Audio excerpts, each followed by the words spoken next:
কথাটি বলতে চাই, হাতিয়ার এই আমাদের যে এখানকার যে নদী ভাঙতেছে, আমরা বারবার অন্তর্বর্তীকালীন সরকারকে আমরা দাবি জানিয়েছি, নদী ভাঙা রোধ করতে হবে।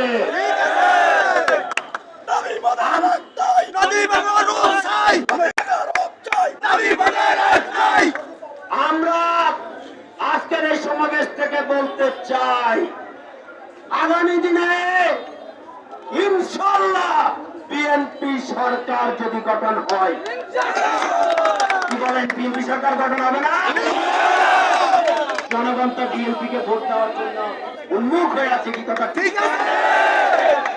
বিএনপি সরকার গঠন হলে ইনশাআল্লাহ আমি বলবো, হাতিয়াতে যে নদী ভাঙা হচ্ছে সেই নদী ভাঙা রোধ করা হবে। সংগ্রামী বন্ধুগণ, আপনার এই চেয়ারম্যান ঘাট থেকে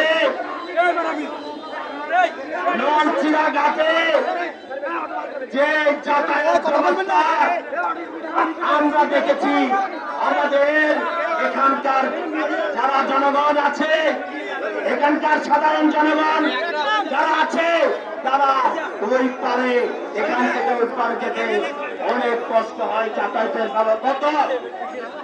কত 15-16-17 বছর এখানে কি যাতায়াত ব্যবস্থার কোন উন্নয়ন হয়েছে?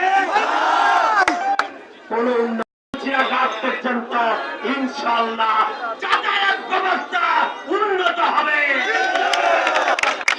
কোন সন্ত্রাসী থাকতে পারবে না।